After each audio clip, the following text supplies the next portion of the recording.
Jain friends, do you know what is the difference between lime and lemon? मतलब नींबू है जो, और मतलब लाइम है, लाइम मीन्स नींबू होता है और लेमन मीन्स नींबू होता है। तो इसमें अंतर क्या है? और daily and everyday, what is the difference between these words? मतलब डेली लिख देते हैं, डेली और एवरीडे, डेली एवरीडे। और ऐसा एक वर्ड होता है बाय, परचेज और थैंक्स, थैंक यू। सबसे ज्यादा कंफ्यूजन तो इसी में होती है कि थैंक यू और थैंक्स ये अलग अलग हैं या फिर एक ही है, या थैंक यू बोलना चाहिए या थैंक्स बोलना चाहिए। इस वीडियो में सारा क्लियर कर देंगे। आप इस वीडियो को शुरू से लेकर अंत तक जरूर देखिएगा, कॉन्सेंट्रेट होकर देखिएगा। थोड़ा आपका टाइम लगेगा, आपको बस थोड़ा आपका टाइम लूंगा, इस वीडियो को आप अंत तक जरूर देखिएगा। आपको कुछ ना कुछ नया सीखने के लिए जरूर मिलेगा। तो देखते हैं, डेली मीन्स रोज होता है, हर रोज होता है, और एवरीडे मीन्स भी रोज, हर रोज होता है। तो आखिर इसमें अंतर क्या है? देखो, इसमें बिल्कुल एक सीधा अंतर यह है कि जो काम रोज तो करें, जो काम रोज करें लेकिन एक बार, लेकिन ये ट्विस्ट है, लेकिन एक बार आपको काम कोई कर रहे हैं, आप वो काम आप रोज कर रहे हैं लेकिन एक बार कर रहे हैं, वो रोज कर रहे हैं एक बार। और एवरीडे का मतलब एक से, रोज तो करें, रोज करेंगे, एक से ज्यादा बार करेंगे, एक से ज्यादा बार, राइट? तो जो आप काम कर रहे हैं, तो आपने कोई काम किया एक से ज्यादा बार, तो वो एवरीडे में यूज करना है। और जो काम आप रोज करते हैं, लेकिन रोज करते हैं एक बार करते हैं, उदाहरण समझाते हैं तब समझ में आएगा। जैसे मैं रोज वॉकिंग के लिए जाता हूं, तो I go for walking, I go for jogging भी यूज कर सकते हैं। I go for walking daily, I go for walking daily. मैं रोज वॉकिंग के लिए जाता हूं, मैं रोज टहलने के लिए जाता हूं। अब आपको एवरीडे में कोई ऐसा एग्जाम्पल हो जो रोज होता हो और बार बार होता हो, तो ऐसा यूज कर देते हैं। जो ज्यादातर सोशल मीडिया पर कौन सा एप्लीकेशन यूज किया जाता होगा? कोई भी एप्लीकेशन ले लेते हैं, व्हाट्सएप ले लेते हैं। I use WhatsApp, I use WhatsApp, WhatsApp every day, I use WhatsApp every day. अब इसका अंतर आपको समझना है। मैं रोज टहलने जाता हूं, मैं रोज व्हाट्सएप यूज करता हूं। आप रोज व्हाट्सएप यूज करते हैं और आप रोज टहलने जाते हैं, लेकिन टहलने का काम रोज होता है, वो एक बार होता है। आप सुबह गए, सुबह या फिर आप मतलब इवनिंग टाइम गए, तो शाम को गए या सुबह गए, एक बार टहलने के लिए जाते हैं, तो उस सेंस में डेली का प्रयोग करेंगे। और जो व्हाट्सएप है, आप एक बार नहीं करते हैं उसको यूज, मतलब आप उसको एक बार नहीं खोलते हैं, हो सकता है 2 बार खोलना पड़ जाए, कोई और मैसेज आएगा, कोई इमरजेंसी का मैसेज है, आपको सेंड करना है, वो कोई इमरजेंसी का मैसेज आया है, कोई ज्यादा मतलब, तो जो एप्लीकेशन है बार बार होते हैं। I use Instagram every day, Instagram को एक बार नहीं खोलते हैं, हो सकता है 2 बार खोलेंगे, 3 बार खोलेंगे, 4 बार खोलेंगे, मतलब ऐसा ज्यादा मल्टीपल टाइम्स खोलते हैं, तो वहां पर एवरीडे का यूज करना है। ओके, और जो एक बार ही करते हैं, तो वो आपको डेली का प्रयोग करना है। ओके, ये क्लियर हुआ? डेली कहां यूज करना है, एवरीडे कहां यूज करना है? जो काम एक बार हो, रोज हो, तो डेली। जो काम एक से ज्यादा बार हो, रोज हो, एवरीडे। अब देखते हैं, अब इधर ही समझ लेते हैं। थैंक्स और थैंक यू। थैंक यू और थैंक्स में क्या अंतर है? पहले तो आप ये समझ लीजिए कि ये सेम है क्या? बिल्कुल जी सेम है, इनका मतलब धन्यवाद ही होता है। तो इसमें अंतर आखिर क्या है? ये इसका मतलब क्या होता है, इसका मतलब क्या होता है, और इसको कहां यूज करें, इसको कहां यूज करें? तो देखिए, समझिए। थैंक यू होता है जो फॉर्मल, औपचारिक। फॉर्मल मतलब आप फॉर्मल वो होता है जो आप अपने से बड़े जो टीचर हैं उनके सामने आप जो भाषा यूज करते हैं, वो फॉर्मल लैंग्वेज होती है। ओके, और ये होता है इनफॉर्मल। इनफॉर्मल दोस्ती यारी वाली इनफॉर्मल लैंग्वेज होती है, अनौपचारिक भाषा, ऐसा इनफॉर्मल लैंग्वेज, अनौपचारिक भाषा। तो आपको सम्मानित सदस्य के सामने बोलते हैं ना थैंक यू वेरी मच। अब आप देखिएगा, थैंक यू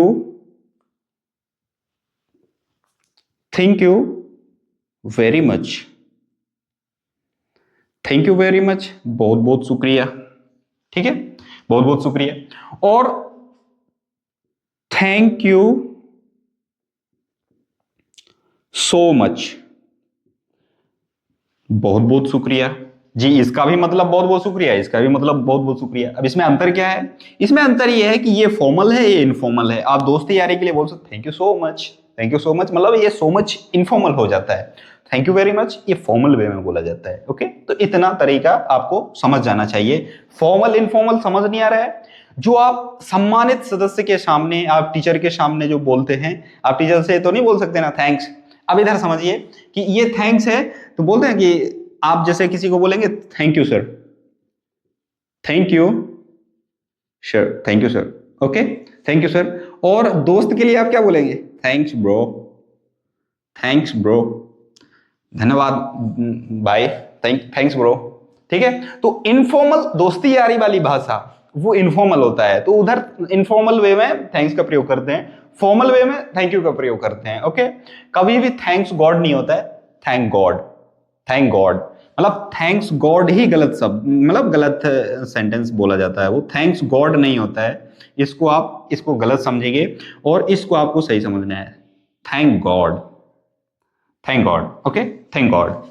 तो थैंक्स बोल दिया इनफॉर्मल, थैंक्स उसके उसके आगे मतलब कुछ लगाना कंपलसरी है, लगा दें नहीं लगाएं, लेकिन इनफॉर्मल होता है तो इसको आपको इनफॉर्मल थोड़ी मतलब ऐसा बोलेंगे, तो इसको थैंक्स गॉड नहीं बोलेंगे, इसको थैंक गॉड, मतलब गलत माना जाएगा, ये सही माना जाएगा, थैंक गॉड। अब देखते हैं बाय एंड परचेज में क्या अंतर है। बाय, इसको इसको मिटा देते हैं पहले। बाय मीन्स खरीदना और परचेज मीन्स भी खरीदना होता है। ओके, परचेज, बाय और परचेज इन दोनों का मतलब खरीदना होता है, तो इसमें अंतर क्या है? ओके, इसका मतलब खरीदना। अब दोस्तों इधर एक हिंदी की जानकारी दे दें आपको, जैसे रा और वा ये लिखते हैं, इसको आप क्या पढ़ेंगे? खा पढ़ सकते हैं क्या? खा बोल सकते हैं? नहीं बोलेंगे। खा और राओबा में अंतर समझा देते हैं। जैसा राओबा लिखेंगे तो इसको राओबा बोला जाएगा, ओके, और खा लिखेंगे तो इसको इसमें टच करेंगे, राइट। तो ये खा होता है, ये इसमें टच हुआ तो खा है, नहीं तो रा और वा, मतलब वा मीन्स वा वकील, वा ऐसा वक, तो वो उस सेंस का। तो ये अंतर आपको समझाना मुझे जरूरी था, क्योंकि छोटी छोटी बातें कई लोग जानते नहीं है, किसी को समझ में नहीं आता है, तो छोटे छोटे बच्चों को समझाए आपकी मतलब रा और वा ऐसा ऐसा लिख देते हैं, इसमें टच नहीं होगा, तो इसीलिए मैंने इसको दोबारा इसमें टच किया, इसीलिए मुझे याद आ गया कि ऐसा मतलब होता है खा और रा होगा में, ठीक है। तो अब देखिए खरीदना और परचेज, मतलब बाय और परचेज। तो अब आपको इस भाषा को ऐसे समझना है कि बाय का प्रयोग आपको वहां करना है कि जो सस्ती चीज हो, ऐसा लग देते हैं सस्ती चीज, राइट, सस्ती चीज, महंगी चीज।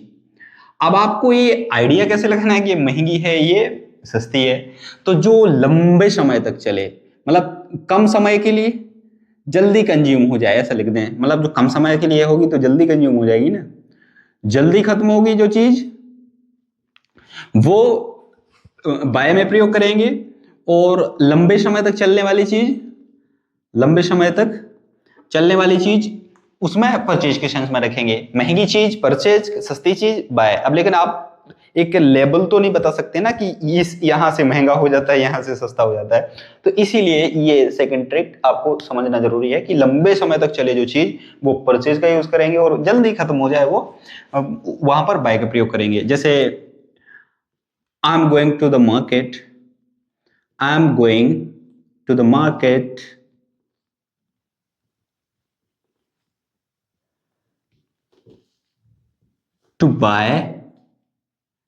to buy vegetables, right, vegetables,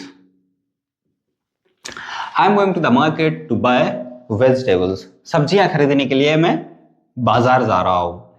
तो ये हो गया सब्जी खरीदने के लिए। अब आपको कोई परचेज में कोई सेंटेंस रखें, जिसे I purchased, I purchased, I will purchase future में रख दें, फ्यूचर सेंटेंस होना चाहिए, मतलब होना तो नहीं चाहिए, कोई सी सेंटेंस परचेज्ड मतलब सेकंड फॉर्म में भी रख सकते हैं। तो आई will purchase, I will purchase the Apple MacBook, the Apple MacBook. MacBook दोस्तों वो होता है कि मतलब वो लैपटॉप होता है, उसमें मतलब एडिटिंग करने के लिए कुछ भी हाई हाई लोड देते हैं, तो एप्पल मैकबुक होता है। तो मैकबुक का आई थिंक स्पेलिंग यही होना चाहिए। तो दोस्तों मैकबुक आपने खरीदा, कम से कम 1-1.5 लाख का आता है, तो स्टार्टिंग ही 1 लाख से होती है। तो जो चीज वो महंगी हो रही, लेकिन किसी के स्तर से वो महंगी नहीं है, किसी को नॉर्मल लगते हैं 1 लाख रुपीज, तो जो लंबे समय तक चलेगी, ये जल्दी तो कंज्यूम नहीं हो जाएगी ना, जल्दी तो खत्म नहीं हो जाएगी ना कि आज खरीदी और परसों खत्म, परसों डेड होगी। तो जो सब्जी खरीदी वो 2 दिन 3 दिन चल सकती है, हद से हद ज्यादा, और जो मैकबुक है वो ज्यादा लंबे समय तक चलेगा। तो वो इस तरीके से, इसका आई थिंक सी होगा, कंफ्यूज है हम, एडिट कर देंगे यदि कोई मिस्टेक होगा उसमें।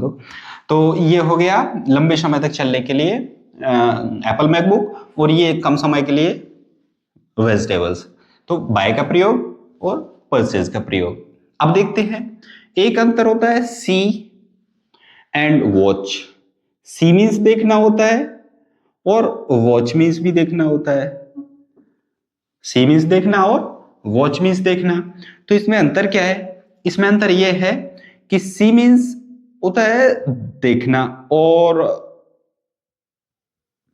जो स्थिर स्थिर वस्तु, स्थिर है जो चीज, मतलब स्थिर है जो चीज, उसके लिए आपको सी का प्रयोग करना है। और जो चलचित्र है, मूविंग चीज है जो, उसके लिए, चलती हुई चीज के लिए आपको वॉच का प्रयोग करना है।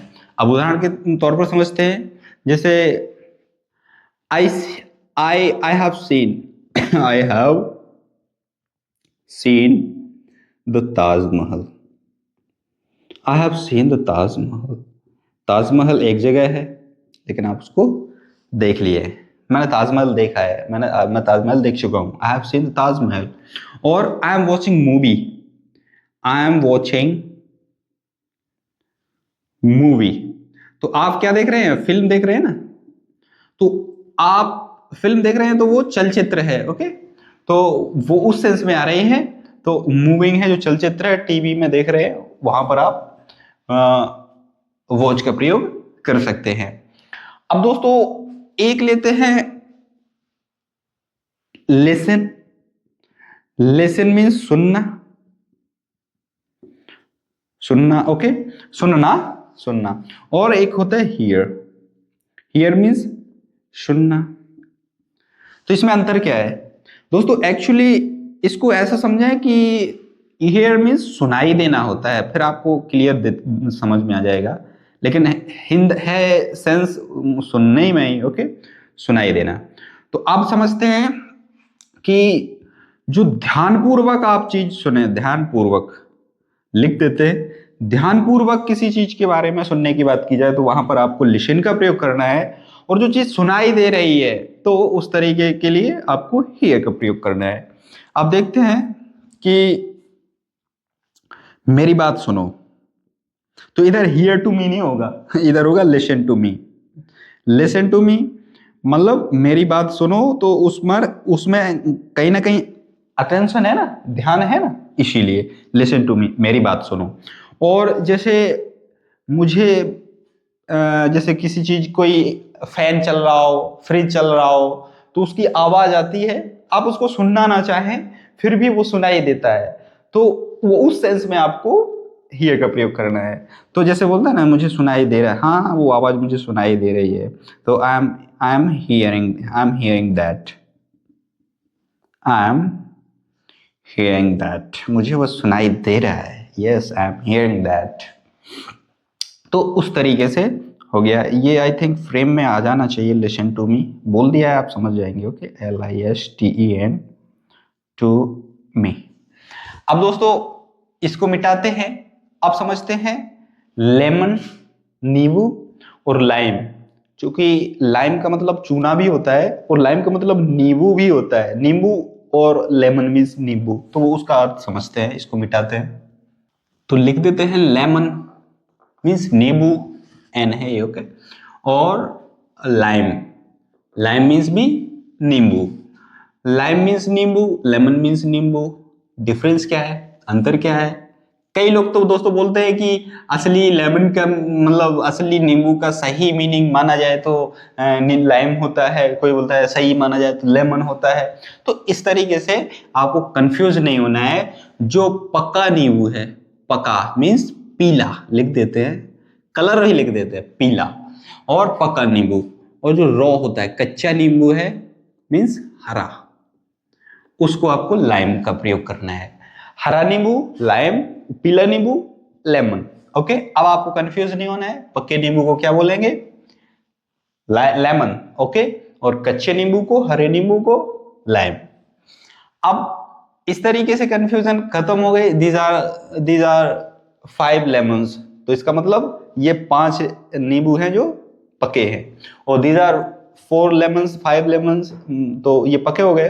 और दीज आर 5 लाइम्स, ये कच्चे नींबू मतलब 5 लाइम्स, 5 जो कच्चे नींबू रखे हैं, हरे नींबू रखे हैं। ओके, तो इस तरीके से ये हो गए। अब एक मीनिंग समझाना चाहूंगा, रैबिट। रैबिट मीन्स खरगोश।